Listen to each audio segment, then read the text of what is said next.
HQ! Please, I need emergency response teams now!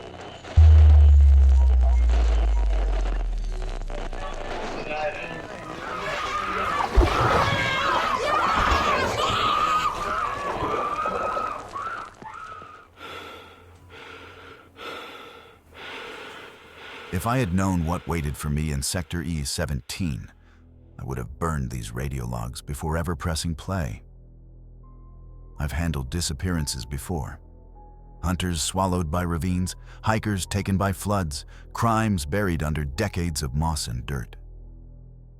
None of them ever followed me home. None of them ever made me feel watched while listening to a recording. Until now. Ranger Colin Hart, Unit 23A, vanished during a routine storm damage assessment in a section of the Appalachians that should never have been on any map. Official paperwork blames unstable terrain. Rangers, in hushed conversations, use different words. That place eats people. 12 lost in 40 years. 12 professionals who never called back.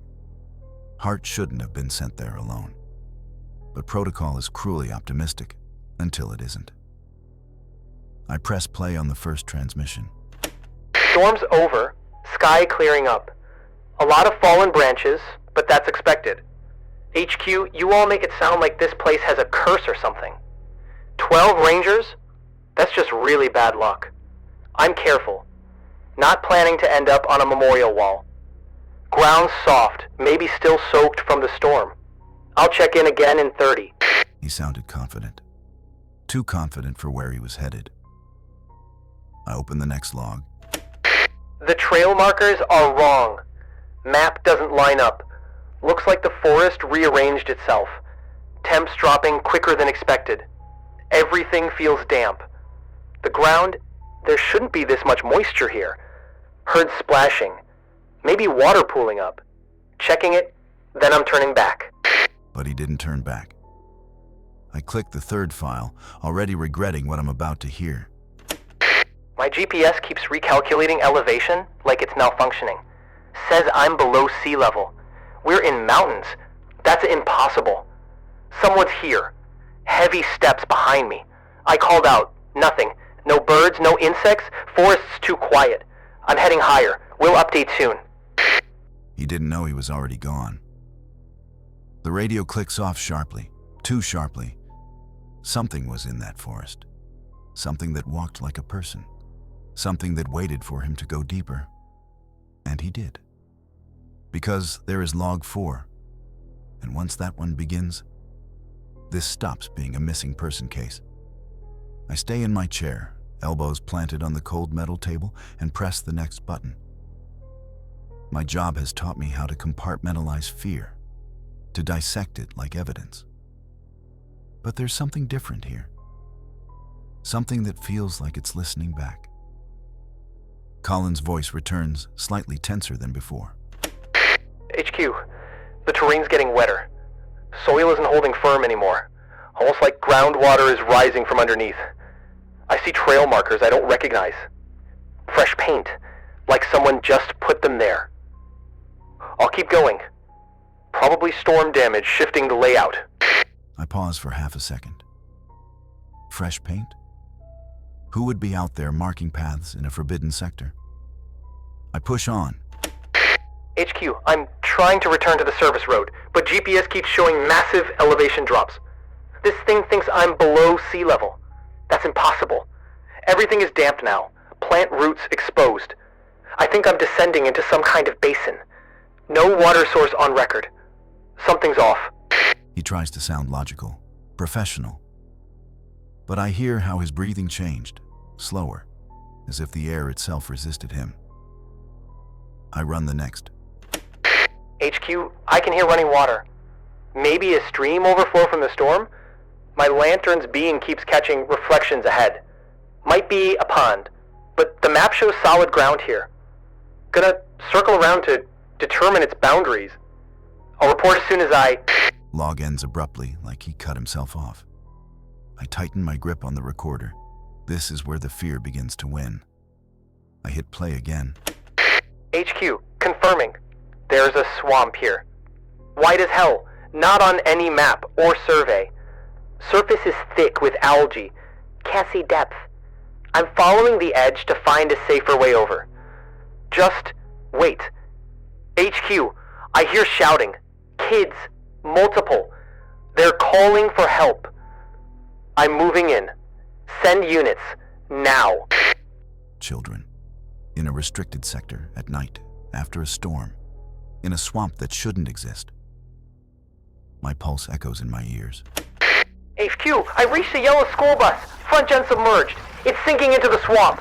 Kids inside. Slamming windows. Crying. Screaming. I'm trying the side emergency exit. It's jammed. Stand by. Breaking the glass. You, come to me. Hold on. One at a time. Don't push. Hell! A frantic rustling fills the audio. Metal, glass, small fists hitting windows. Then Colin again, voice cracking under desperation. They're sliding deeper. I can't get leverage. Water up to the seats. HQ, please, I need emergency response teams now. They're drowning. I can't. The bus, it's almost under. A sharp gasp.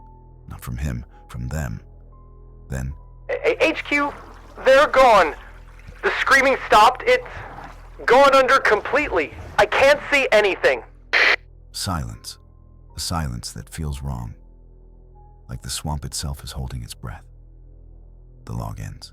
I don't move. Not at first. The room feels smaller now. My rational mind races. How could a school bus get there? Where did those children come from? Where did they go? But instinct whispers the truth. This isn't a normal disappearance. The forest swallowed them, and Colin, whole. My thumb rests on the final log. Whatever is on the other side, every part of me wants to stop here. I can't. I press play. The room around me feels smaller than before, like the walls are listening too. I steady my hand, swallow the tightness in my throat, and press play. HQ, I think I'm still near the swamp, but I can't see the water anymore. No shore, no trees, just dark shapes. I'm not sure if I'm standing or sinking. Hard to breathe. If you hear this, send someone, please.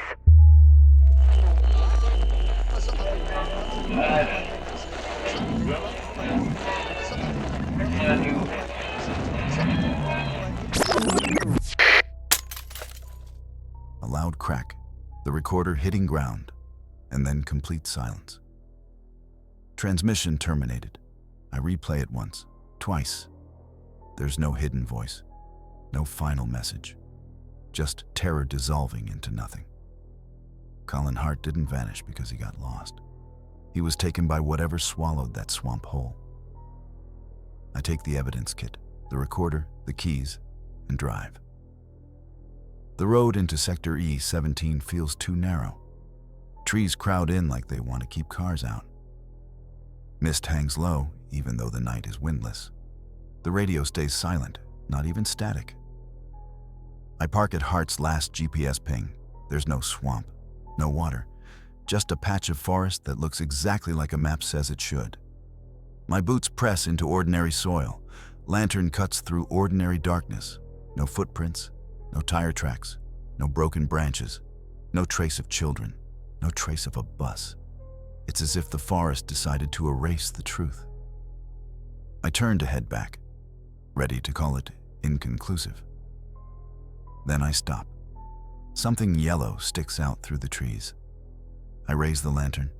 There, buried nose down into earth and tangled weeds, a school bus. The same bumper, the same broken headlight. Black sludge coats the windows, frozen in dripping streaks. It's real. Exactly where the swamp shouldn't be. My breath shortens. The forest seems to lean closer. The bus door shifts, a slow, groaning creak, as if something inside is still trying to get out. I take one step back. If this story unsettled you, leave a like and let the shadows know. Subscribe for more tales you shouldn't hear after dark. And if you've seen something you can't explain, tell us in the comments. We're always listening.